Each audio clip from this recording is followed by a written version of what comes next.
ମୁଁ ଆଜି କଲେଜ ଯିବା ଆଗରୁ କିଛି ରୋଷେଇ କରିଦେଇଥିଲି ତ ଏପଟେ ମୁଁ ଆଳୁଟା ଭାଜି ଦେଇଥିଲି ତ ଏପଟେ ଏଠୁ ମୋର ଭାତଟା ହେଉଥିଲା ତ ଭାତ ହୋଇସାରିଲା ପରେ ମୁଁ ଗ୍ୟାସ୍ଟା ଅଫ୍ କରିଥିଲି ତ ଗ୍ୟାସ୍ ଅଫ୍ କରିସାରିକି ଏଠୁ ମୁଁ ଗାଳିବା ପାଇଁ ଚେଷ୍ଟା କରିଥିଲି ତ ଏପଟେ ମୁଁ ହାତରେ କିଛି ନ ଧରିକି ଗାଳୁଥିଲି ତ ହାତଟା ଯେତେବେଳେ ତାତିଗଲା ତ ଏପଟେ ଏଠୁ ମୁଁ ଆଣି କପଡ଼ା ଆଣିକି ଗାଳିଲି ତ ଗାଳି ସାରିବା ପରେ ଏଠୁ ତ ଆଜି ତ ଘରେ ତ କେହି ନଥିଲେ ସମସ୍ତେ ଗାଁକୁ ଯାଇଥିଲେ ତ ମୋ ଭଣଜା ନେଇକି ମୁଁ ଥିଲେ ତ ସବୁ କାମ ମୋତେ ହିଁ କରିବାକୁ ପଡ଼ୁଥିଲା ତ କଲେଜ ଯିବା ଆଗରୁ ମୁଁ ସବୁ ରୋଷେଇ କାମ ସାରିଥିଲି ତ ଏପଟେ ଏଠୁ ମୋ ସମୟ ହେଇଥିଲା କଲେଜ ଯିବା ପାଇଁ ତ ମୁଁ ଏପଟେ ଗାଧୋଇକି ଏଠୁ ରେଡ଼ି ହେଇଥିଲି ତ ଡ୍ରେସ୍ ପିନ୍ଧିଲି ତ ଏଠି ଡ୍ରେସ୍ ପିନ୍ଧିକି ଏଠୁ ମୁଁ ଏଠୁ ରେଡ଼ି ହେଇଥିଲି କଲେଜ ଯିବା ପାଇଁ ତ ଏପଟେ ଏଠୁ ଖାଲି ମୋ ଖାଇବାଟା ବାକି ଥିଲା ତ ଏପଟେ ଏଠୁ ମୁଁ ରୋଷେଇ ଘରକୁ ଚାଲିଗଲି ଏଠୁ ଖାଇବା ପାଇଁ ତ ଏପଟେ ଏଠୁ ଖାଇସାରିକି ଏଠୁ ମୁଁ ଚାଲିଗଲି ଟିକେ ଚୁଟି କୁଣ୍ଡିବା ପାଇଁ ତ ଏପଟେ ଚୁଟି କୁଣ୍ଡିଆ ମୁଁ ପୁରା ପରଫେକ୍ଟ ରେଡ଼ି ହେଇଯାଇଥିଲି ତ ଏପଟେ ଏଠୁ ମୁଁ ଖାଲି ଥିଲା ଖାତାଟା ବ୍ୟାଗ୍ରେ ରଖିବା ପାଇଁ ତ ଏପଟେ ଏଠୁ ମୁଁ ଖାତାଟା ଏଠୁ ବ୍ୟାଗ୍ରେ ନେଇକି ଏଠୁ ରଖିଲି ତ ଏପଟେ ରଖି ସାରିବା ପରେ ଏଠୁ ମୁଁ ଭାବୁଥିଲି ପେନ୍ଟା କୁଆଡ଼େ ଗଲା ବୋଲି ତ ପେନ୍ଟା ପାଖରେ ଥିଲା ତ ପେନ୍ଟା ବି ରଖିଲି ତ କିଛି ରଖିନଥିଲି ବ୍ୟାଗ୍ ଭିତରେ ତ ପେନ୍ଟା ରଖିଲି ତ ଏପଟେ ଏଠୁ ମୁଁ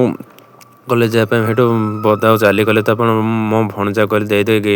ଗେଟ୍ଟା ତ ଏପଟେ ଦେଇଥିଲା ତ ଏପଟେ ଏଠୁ ଆମ ଗୋଟେ ସାନ ଭାଇଟା ଏପଟେ ସାଇକେଲ ଚଲାଉଥିଲା ତ ଏପଟେ ଗଲା ଆସିକି ଏଠୁ ଗଛରେ ଗୋଟେ ହାଣା ଯାଉଥିଲା ଯେଉଁ ବହୁତ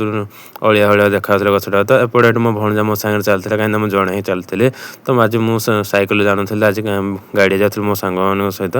ତ ଏଠି ମୋ ସାଙ୍ଗଟା ତ ଆସିନଥିଲା ତ ଏଠି ମୋ ଭଣଜା ମୋ ସାଙ୍ଗଟା ୱେଟ୍ କରୁଥିଲା ତ ଆସିବେ ତ ଏଠି ମୋ ସାଙ୍ଗଟା ଏଠୁ ଆସିଲା ଏଠୁ ତ ତା ସହିତ ମୁଁ ଆଜି ବସିକି ଯାଉଥିଲି କାହିଁକିନା ଆଜି ମୁଁ ଭାବୁଥିଲି ଆମ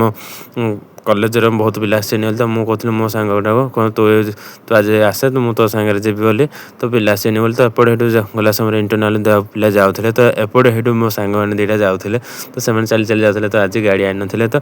ଏପଟେ ଆମେ ଏଠୁ କଲେଜ ଭିତରେ ପହଞ୍ଚିଥିଲୁ ଏଠୁ ଯେତେବେଳେ ଗଲୁ ତ ଏପଟେ ଏଠୁ କ୍ଲାସ୍ କରିବା ପାଇଁ କଲେଜ ଭିତରକୁ ଯାଇଥିଲେ ତ ସାର୍ ନଥିବା ହିସାବରେ ଆମେ ଭିଡ଼ିଓ ବନାଉଥିଲୁ ତ ଏପଟେ ଏଠୁ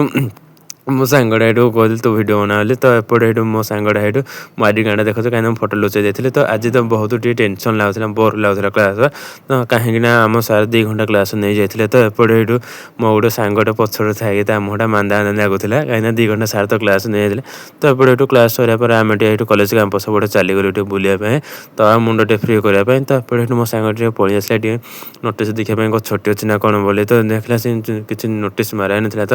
ଆଗରୁ ମାରିଥିଲା ଏପଟେ ଦେଖି ସାରିକି ଆଗେ କଲେଜ କ୍ୟାମ୍ପସ୍ ଭିତରେ ଗୋଟେ ପଳେଇ ଆସିଲେ ତ ଏପଟେ ସେଠୁ ଆମ ସାଙ୍ଗଟା ସେଇଠୁ ମୋତେ ଏଠି ହସୁଥିଲା ତ କାହିଁକିନା କହିଲା ତୋ ସାଙ୍ଗ ଭିଡ଼ିଓ କରୁଛୁ ବୋଲି ଏଠୁ ମୁଣ୍ଡଟି ଲୁଚାଇ ଦେଉଥିଲା ତ ଏପଟେ ସାଙ୍ଗମାନେ କ'ଣ ଇନଷ୍ଟାଗ୍ରାମ ଦେଖୁଥିଲେ ତ ଏପଟେ ଏଇ 2ଟା ସାଙ୍ଗ ଏଠୁ କ'ଣ ଗୋଟେ କଥା ହେଉଥିଲେ ତ ମୁଁ ତ ଠିକ୍ ସେ ଜାଣିନି ତାର ଏଠୁ ମୋ ସାଙ୍ଗ କହୁଥିଲା ଏଠୁ